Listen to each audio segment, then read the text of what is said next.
Greetings everyone, this is me again, Zahra Bazak. So I found more ayats from the Quran, excuse me, to prove that Prophet Muhammad was a false prophet. Surah Baqarah ayat 78, I will go to and read that out.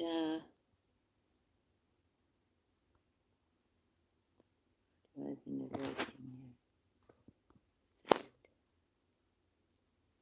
Sorry. Oh. So Surah Baqarah ayat 78. And among them are unlettered ones who do not know the scripture except wishful thinking, indulgement and wishful thinking. But they are only assuming, they are only assuming guesswork, conjectures. So from this ayat, I will go to another ayat. Unlettered ones, ummiyuna, and the same word is used for Prophet Muhammad in Surah Araf verse 157. I'm just going to check the sound of this. Okay. Hope you can hear me clearly now. So remember this, and among them are unlettered ones who do not know the book except wishful thinking, and not they except guess and do anything. They have to put in brackets. God, the Arabic is like this. So why isn't it opening to? What's wrong with this? There too. Okay. And so Surah Araf verse 157.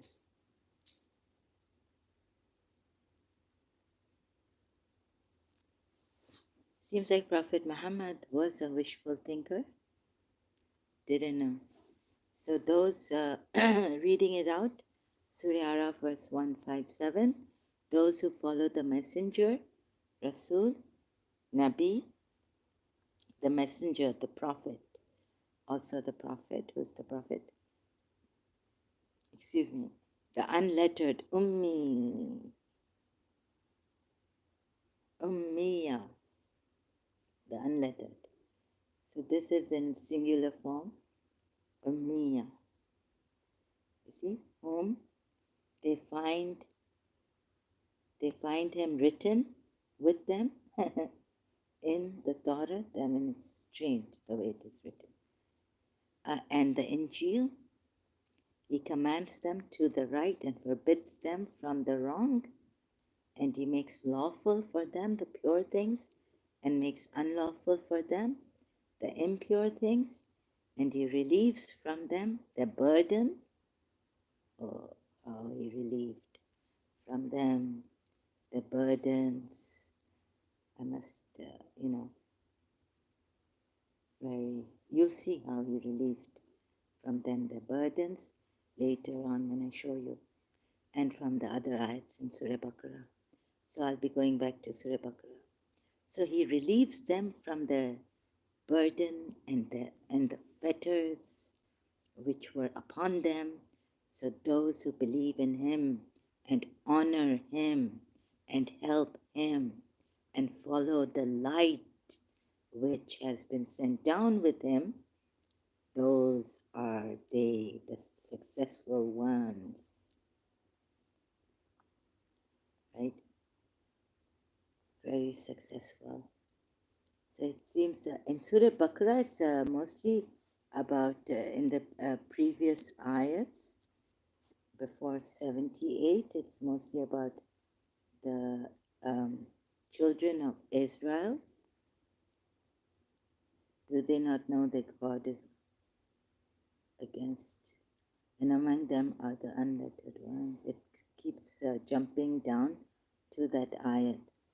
And when they meet those who believe, they say we believe in him, but in their intimate meetings, they say to one another how foolish they should. Okay, this part of this, but it starts. No, wait a minute. Observing streams burst. Where is it? Oh, it's mostly about Moses and his people, and then it comes to a little bit to the believers, and the word of Allah, Muhammad, is in brackets here. Okay, and then you see that's why Christians have the Torah with the Bible, with their gospel. So that's the whole Bible. And this Quran doesn't have that. Ask any Christian why. They'll tell you why. Right? Attached to the Jews' book or even to the Christian book. So woe to those who write the scripture with their own hands, then say this is from Allah in order to exchange it for a small price. Woe to them for what their hands have written, and woe to them for what they earn. 80 now. And they say, never will the fire touch us except for a few numbered days. Say, have you taken a covenant with Allah? For Allah will never break his covenant. Or do you say about Allah that which you do not know? 81. Yes, on the contrary, whoever earns evil and his sin has encompassed him. Those are the companions of the fire. They will abide therein eternally. But they who believe and do righteous deeds, those are the companions of paradise. And just skipping some. Now, what is important here? And recall when we took the covenant from the children of Israel, enjoining upon them, do not worship except Allah, and to parents do good, and to relatives, orphans, and the needy, and speak to people good words, meaning, and establish prayer and give zakah. Then you turned away, except a few of you, and were refusing. Again, blame on them. And recall when we took your covenant, saying, do not shed your blood or evict one another from your homes. Then you acknowledged this while you were witnessing. Now, who evicted the Jews from their homes in the city? Prophet Muhammad. Where do we see it? In Surah Hashr. So the Jews are not supposed to do this, evict each other from their homes. Then you are those same ones who are killing one another. Who is killing one another? Prophet Muhammad and his believers. And evicting a party of your people from their homes.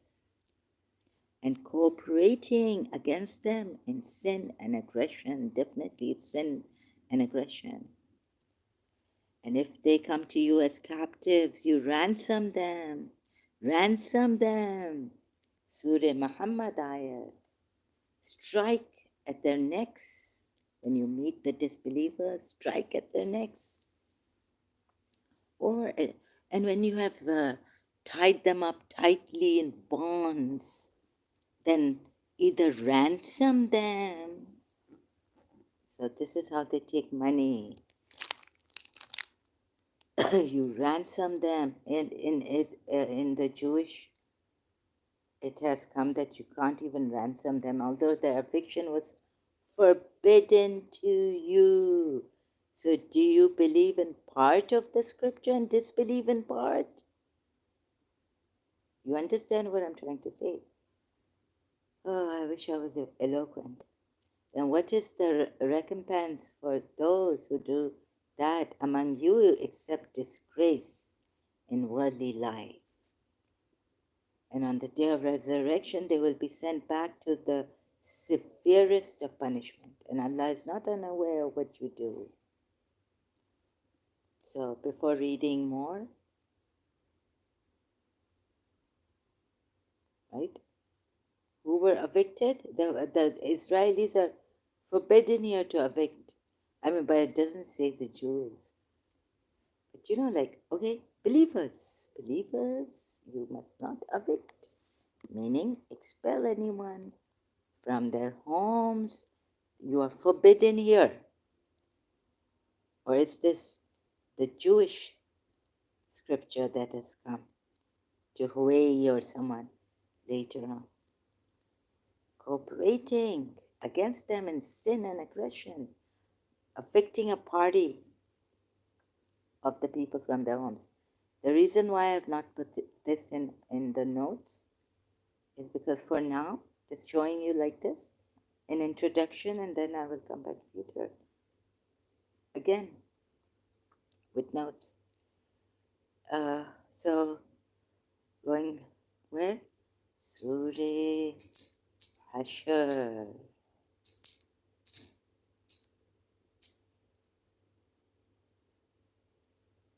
Right? Where's the light dimmed? Sham Ghariba. Light is dimmed of mine automatically. Maybe it's nighttime.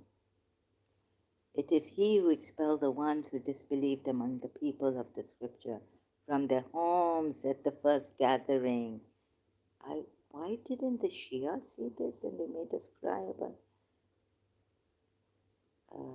the Ahlul Bayt? Huh? Do you see the contradictions? Over there, the law is that you should not evict, it's forbidden. So it means in any case, you should never take people out of their homes. And the city is also this. But over there it says home. So those of you who are just on that face, okay, it's very clear. Homes. Do not evict people from their homes. The Jews were not allowed. Here we go, the lights go on. So expel the ones who disbelieved. It is He, God. And their God forbids you to expel. Surah Baqarah that I just read out. Here they have been expelled, these Jews, from their homes at the first gathering.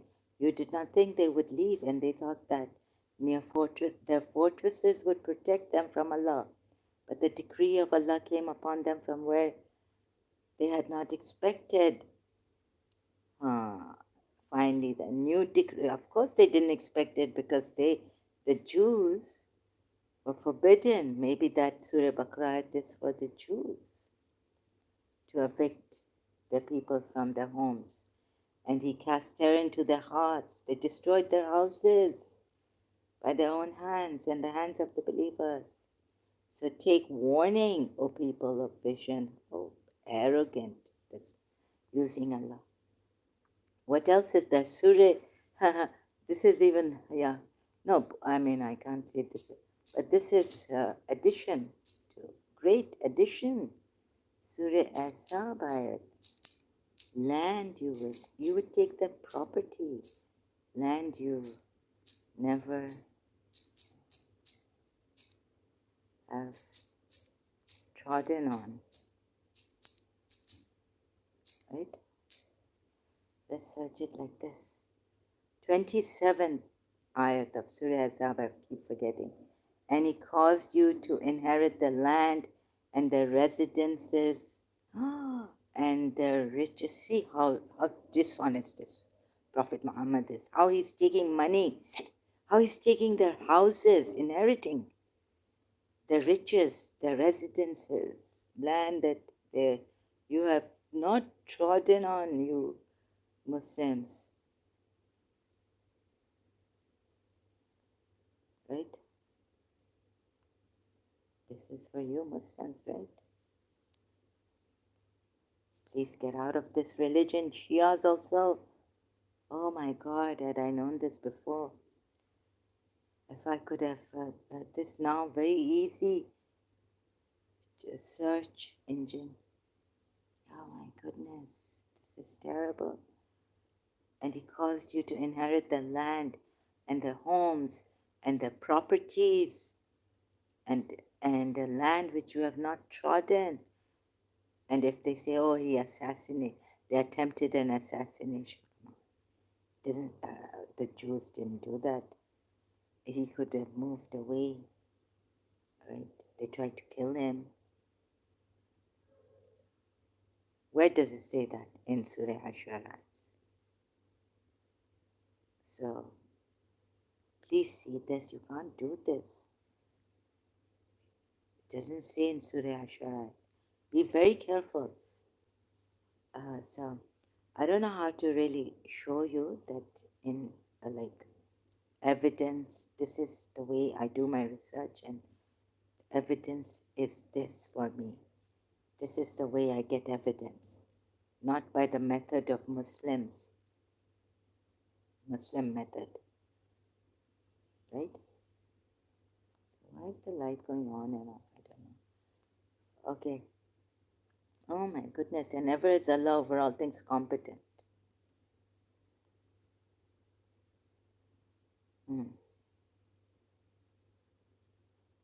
So this is really great, isn't it? Look.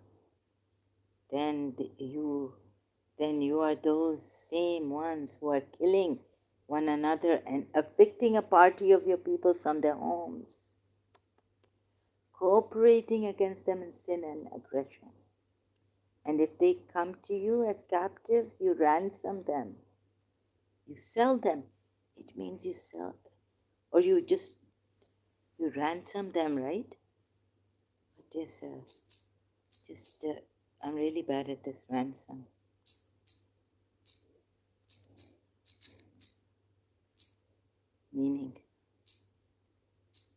Meaning you set them free for paid.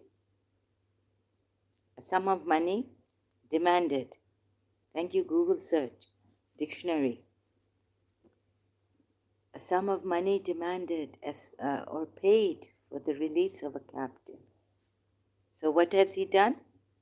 What are you believers to do? And what has he done in Surah Muhammad? He said, oh, well, he set them free either for what? Free. Set them free for free, the captives. Look, he's not that messenger who the Torah and the Injil say about. Please understand this. He's stolen and all this. So even if you see the word name Muhammad in the Torah or in the Bible, don't go for it. It's not sufficient evidence. More evidence is coming out of the Quran ayats against him. It must be some other Muhammad he must have killed. So when you meet those who disbelieve in battle, strike their necks until when you have inflicted slaughter upon them. Then secure the bonds and either confer favor afterwards, or ransom them until the war lays down its burden. So confer favor meaning set them free, release them without ransom. But, or what? Or ransom until the war lays down its burden. So you say, oh, maybe some Muslims are stuck to this, either confer favor afterwards. Now you've put them in bonds, secured them their bonds, ransom them, or ransom them. So don't overlook the ransom part. You may have put this just for looking good. And here I don't even agree that the war lays down. You started the war. I would disagree with the Ismailis also if they say that Prophet Muhammad and Imam Ali or Mawla never fought an aggressive war with the 12 Shias if they even unite against me. And say this, I've proved them wrong. Okay? Because your kind of research was pathetic. You took the killers, the aggressors, the oppressors, the criminals, Prophet Muhammad and Ali Muhammad, and you made them what Huwai must have, Imam Zain al-Abidin. So, what Huwai, I mean, I'm frustrated. I'm really sad. This is terrible. This is outrageous. What Huwai must have gone through at the time when he was killed, and you see, at least he did, okay, he snatched the chadar and all that. And once a Muslim was asking me why didn't they rape Bibi Zainab and all this, Hussein's daughters. I was like, I don't know. Well, the thing is that my father, they wouldn't touch them. They wouldn't touch them, but just snatch their veils. So even though that Muslim was asking me these questions, she herself, I'm sorry to say, doesn't ask herself questions about her Muslim religion. Problem. You see? Like I could say, oh, that's really great that you're asking questions about Karbala. That's it, like in year 2008, 7, 9, 8, 7, somewhere.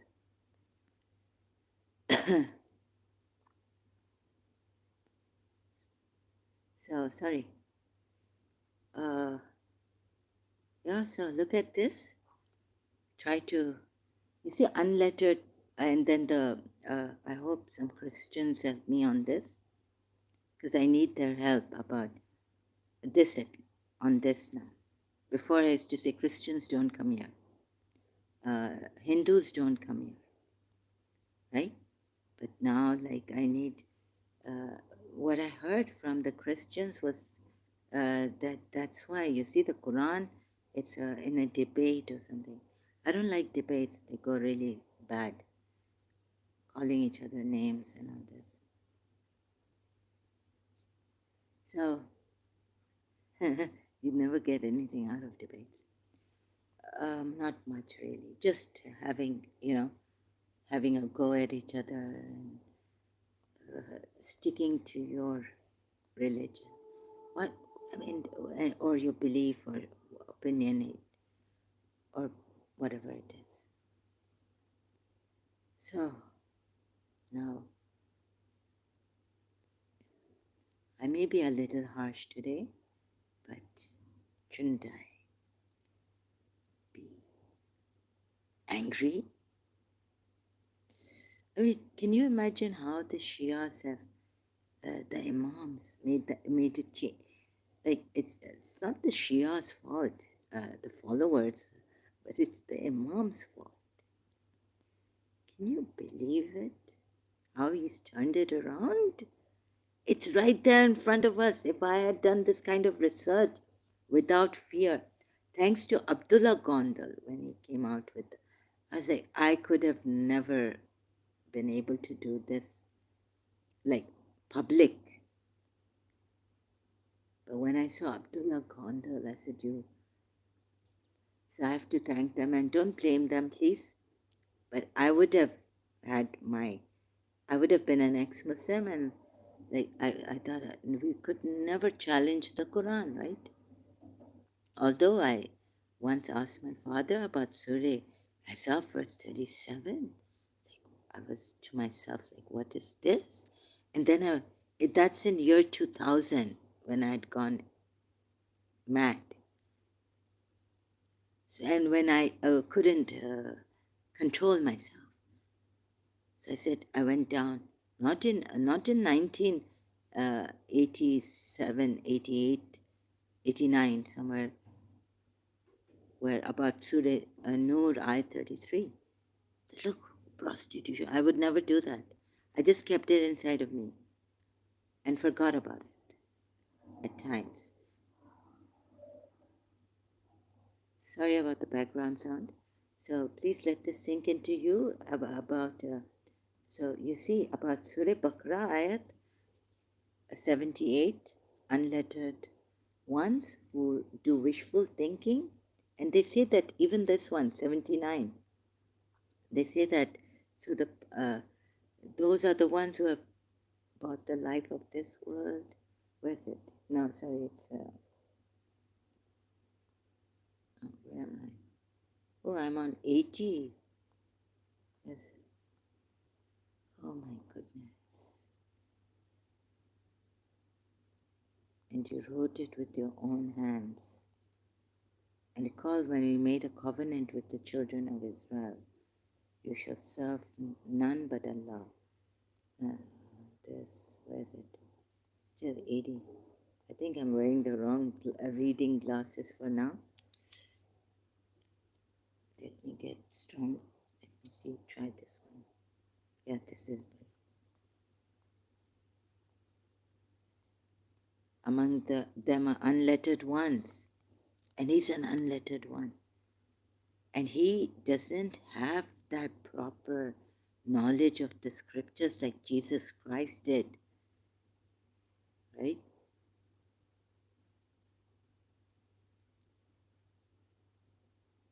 Wishful thinking. And among them are unlettered ones who do not know the scripture except indulgent in wishful thinking, but they are only assuming.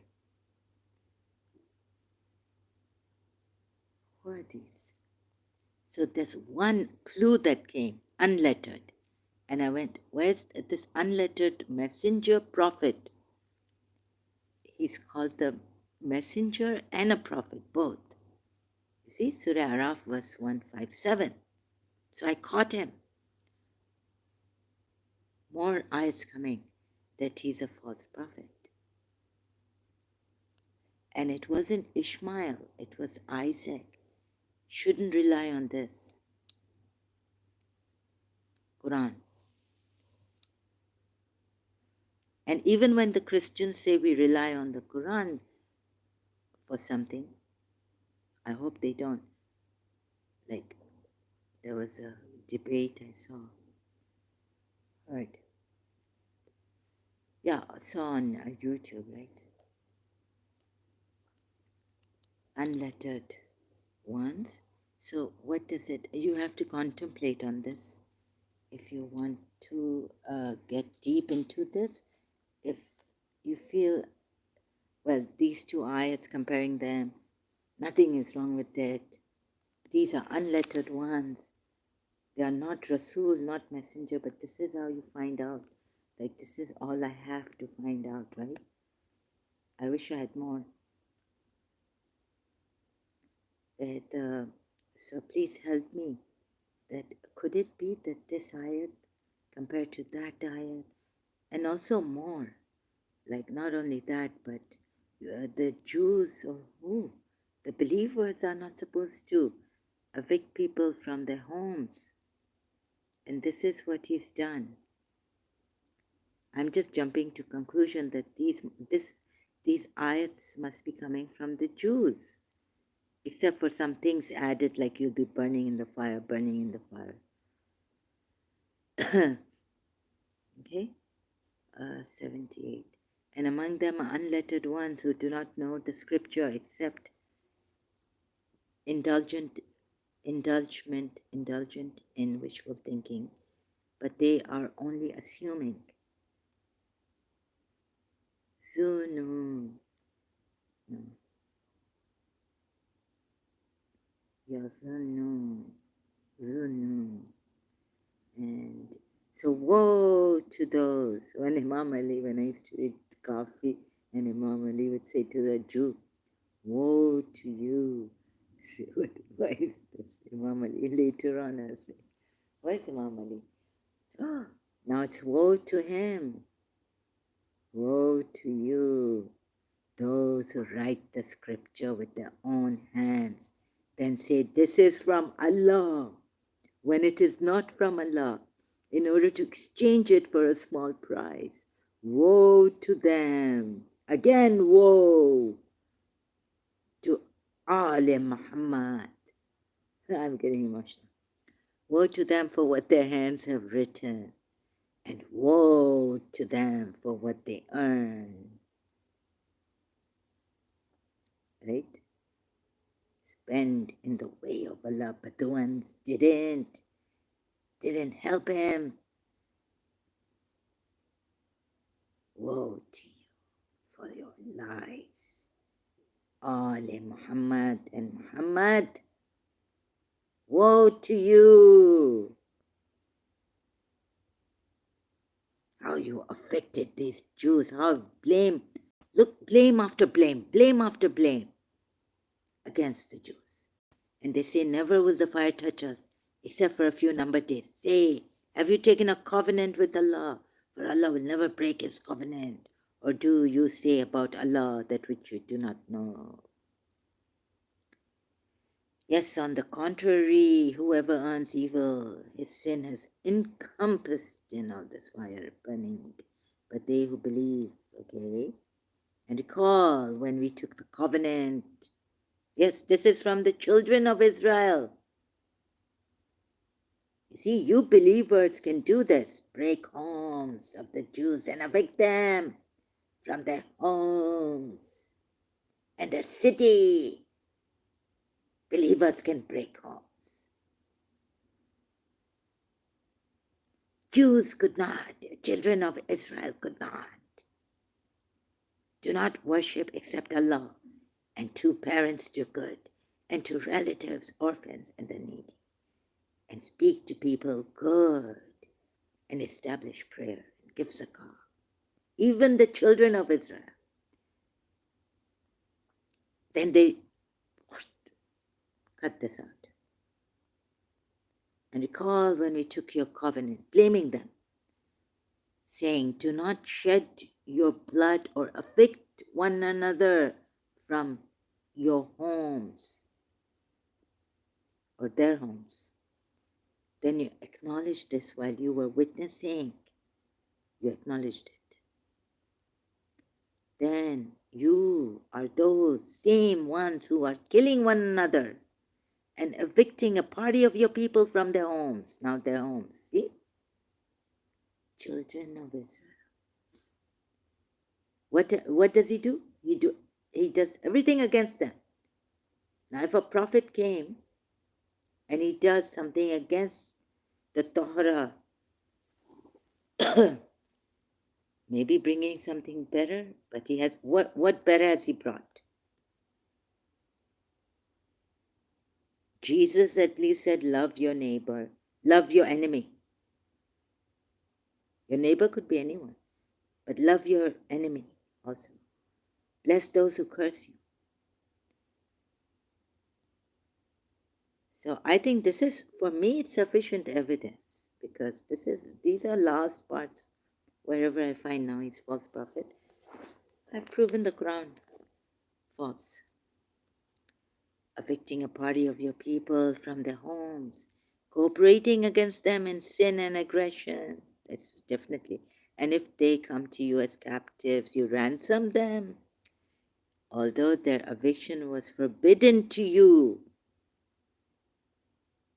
You see, he went against the Jewish law too, against the Jews. And Imam Ali used to say, Saluni, ask me. And you know what also?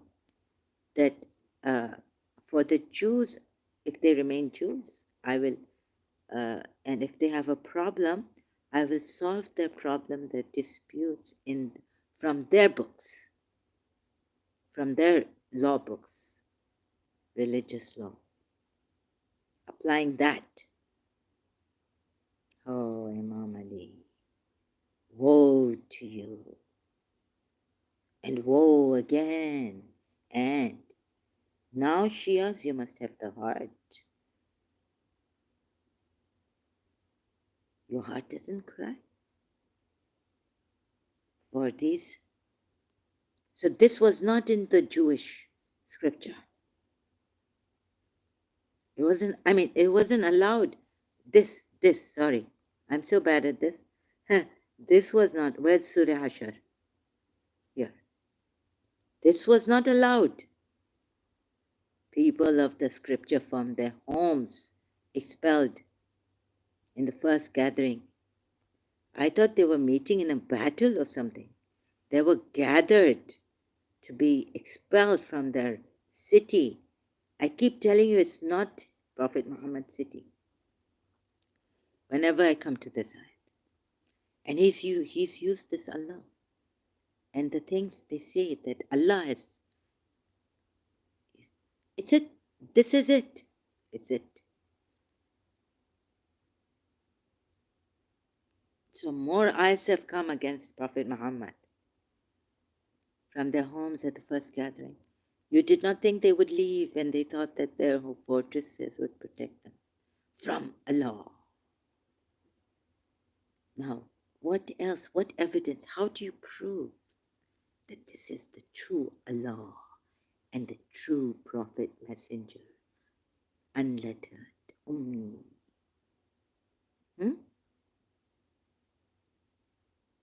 Oh, he's given us such morals. Well, the Jews also gave such morals. Surah Baqarah, as I read out, be good to your parents and this and that. He could have simply copied it from the Jews. Follow this one God and you will do righteous, you will become so good. Jews had every moral set of morals, laws, principles, etiquettes. What else do you need?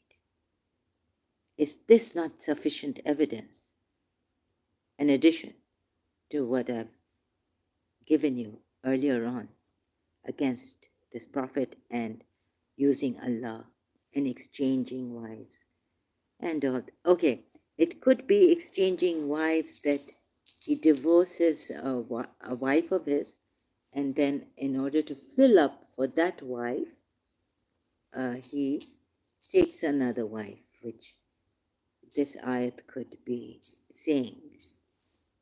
But I saw another part also, like taking Safiya as captive or whore, killing her husband. Jawaria was beautiful too, we're told. And I had to take that evidence now.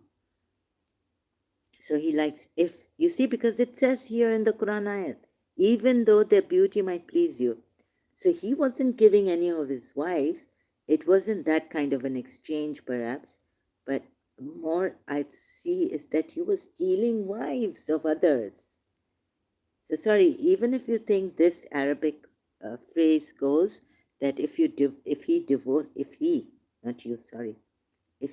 Prophet Muhammad divorces his wife, even then he's not allowed to fill in, but doing badli, it's changing, like taking in place, taking a wife in place of the one he's divorced. This not is it for you to exchange them for other wives. Very succinctly put, God, but I'm kind of looking at both ways. Exchanging wives, even if the beauty pleased you. The baddala, exchanging them for azwaj and for wives, other wives. How could, there's some mistake here. So it seems like he was exchanging currency. Because then for other women, not others' wives. So you see, like for example, you see why I took that part, exchanging others' wives, is because of Surah Nisa, ayat 24 also. You see that married women are allowed who come, captives of war. And also prohibited to you are all married women, except those your right hands possess. And what does this mean? I.e. slaves or war captives who had polytheist husbands. Or even Okay, Joveria's husband was killed. Safia's husband was killed, conveniently. And they were very beautiful. And Joveria's conduct was, like they say, it was really good, excellent. So sorry, it comes from the Jews. If you're thinking 1400 years, just it's a very new religion, has given you etiquettes and good conduct and how to sit and how to eat and how to wash yourselves in the bathroom. Laugh, laugh now. Laugh with me as I laugh. Because I'm not laughing on you. Because I was one of you. But now that I'm showing you, you should be one of me. Now. Right? And you should be laughing and crying at what we invested in. Hussein being the martyr, this, that, Zain al-Abidin, Bimar, Karbala. Okay, so for this, for now, this much makes my heart want to bleed, and I feel so. I didn't have the strength to come here. I didn't know how I'm going to talk. Maybe my voice is going to crack, or how far I will be going. So, anyways, thank you very much. God bless you. May you see this and do justice to the Jews of that time, to the children of Israel. Oh, I'm so like dumbfounded, and I don't know what to say. But I'll come here. I'll come back. Let's see, for another session of this, if I can again talk about this. It's just my nights have become days with this. I don't know what to do. Thank you so much. God bless you. Have a wonderful day. God bless you and your family, your country, your people. Much always. Have a wonderful, good day. Be happy with the Jews, Christians. Have a happy, joyful life with Hindus, with polytheists. Okay. Thank you very much.